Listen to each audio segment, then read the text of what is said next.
My beloved brothers and sisters, today I want you to open your hearts and listen not with the ears of the flesh, but with the ears of the Spirit. Because what I am about to say is not meant to stir hatred, but to awaken discernment. There is something deeply wrong when people use the name of Jesus to build empires of pride, when pulpits turn into stages and shepherds become celebrities. The question before us is not which denomination is evil by name, but which spirit operates behind them. The most evil denomination, my friends, is not a church with a cross on its steeple. It is the denomination of pride. It is the denomination of division. It is the denomination that says, we alone are right and all others are wrong. That spirit is more dangerous than any cult because it wears the mask of holiness. It sings the songs of Zion, but its heart beats for power, not for love. When the Spirit of God moves, He does not ask for a label. He does not say, are you Methodist? Are you Pentecostal? Are you Baptist? He asks, do you love me? Do you serve me in truth? But the evil spirit whispers, you are better. You have more revelation. You are chosen. And suddenly the body of Christ, which was meant to be one, begins to tear itself apart. This evil denomination gathers not in buildings, but in hearts. It builds altars of ego. It preaches prosperity without repentance. It promises heaven without the cross. It teaches that comfort is proof of blessing and suffering is proof of failure. But the Jesus I know, He walked the path of Calvary. He was not surrounded by applause, but by thorns. The evil denomination avoids the cross because the cross kills the self. And that is the one thing it refuses to die to. We must be watchful because this spirit is subtle. It can wear a suit or a robe. It can quote scripture. It can even perform miracles. But it cannot produce the fruit of humility, forgiveness, and love. Wherever there is competition in ministry, wherever there is jealousy in leadership, wherever there is more concern for image than for souls, that is where this evil denomination is thriving.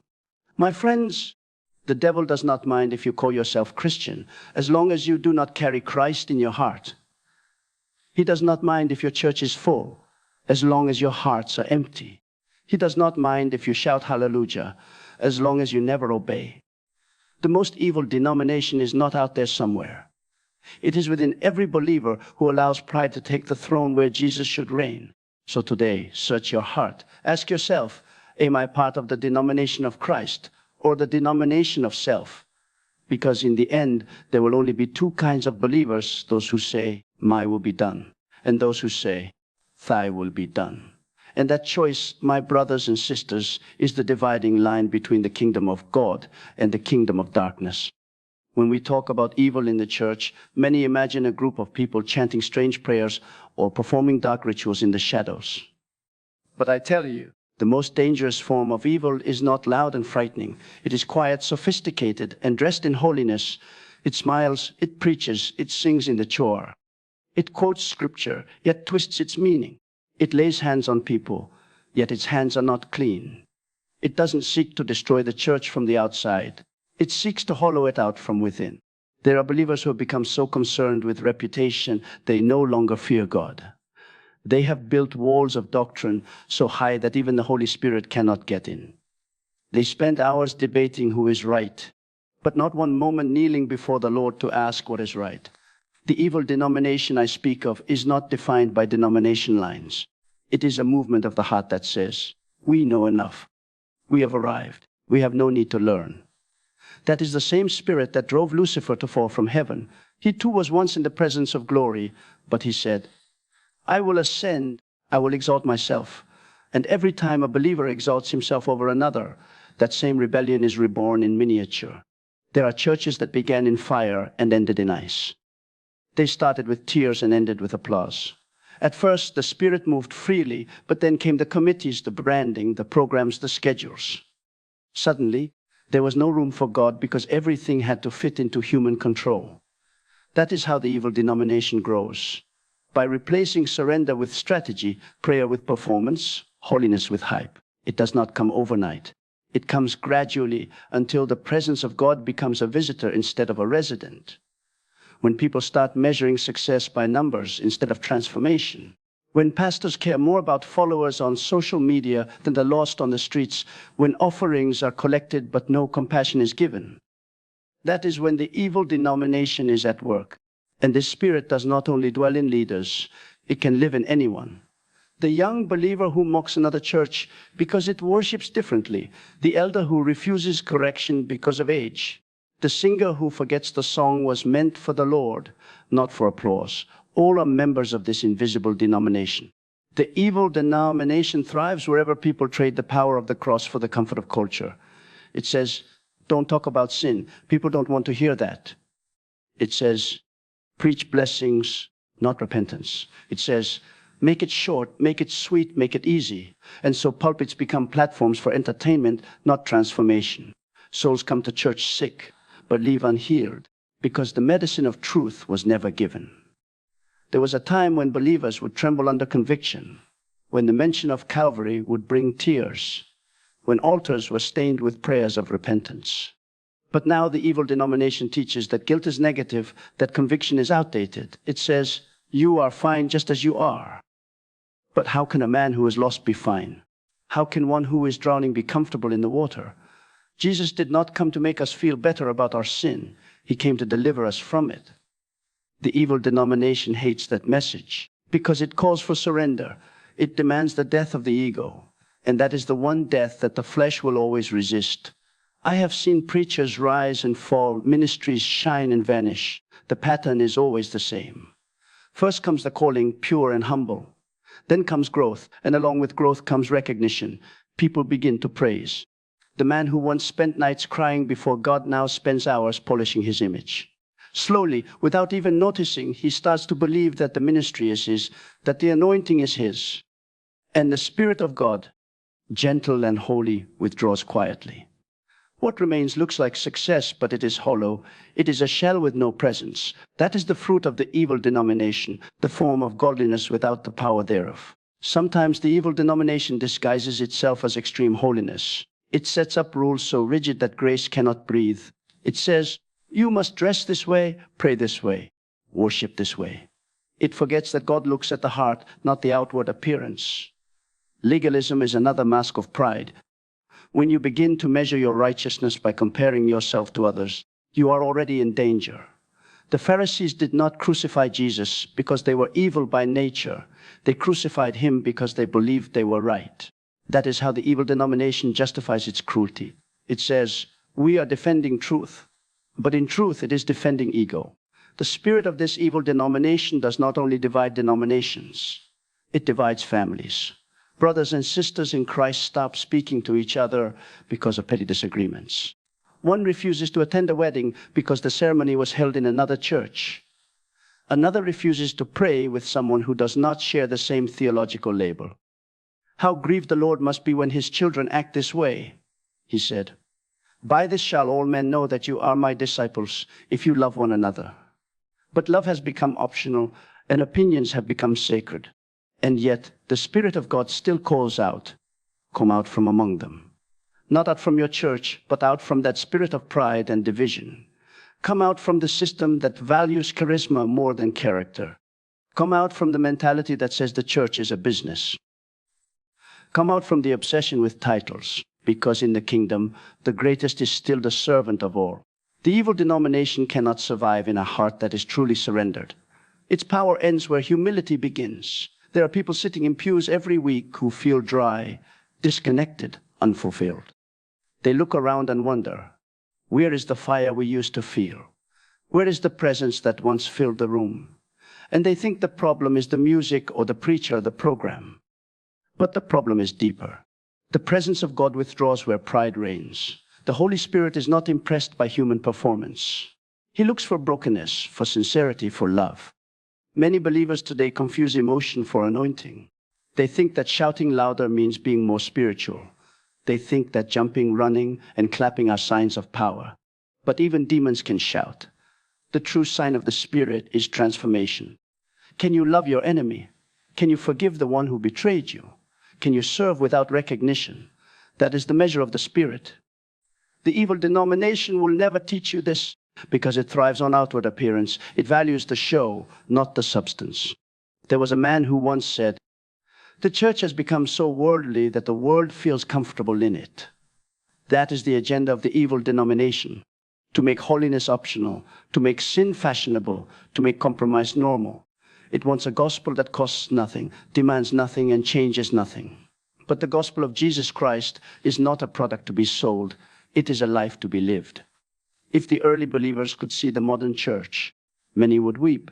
They faced lions, prisons, and persecution, yet refused to deny Christ. Today, we deny him in subtler ways, with our silence, our comfort, our indifference. The evil denomination whispers, "It's not your business to speak truth. Don't offend anyone. Stay neutral." But neutrality in the face of evil is not holiness, it is cowardice. Light that refuses to shine in darkness is useless. When the church becomes afraid to speak the truth, the devil doesn't need to attack. It just needs to applaud. The most evil denomination flourishes in silence. It feeds on compromise. It celebrates when believers care more about being accepted by the world than approved by God. And every time we water down the truth to make it more palatable, we serve at its altar. But even in this darkness, there is hope. God always preserves a remnant, a people who refuse to bow to the idols of ego and comfort. They may not be famous, but heaven knows their names. They may not stand behind big pulpits, but they kneel behind closed doors. Their prayers hold more power than 1,000 sermons because they flow from hearts truly surrendered. These are the ones who will stand against the evil denomination, not by arguing, but by living differently.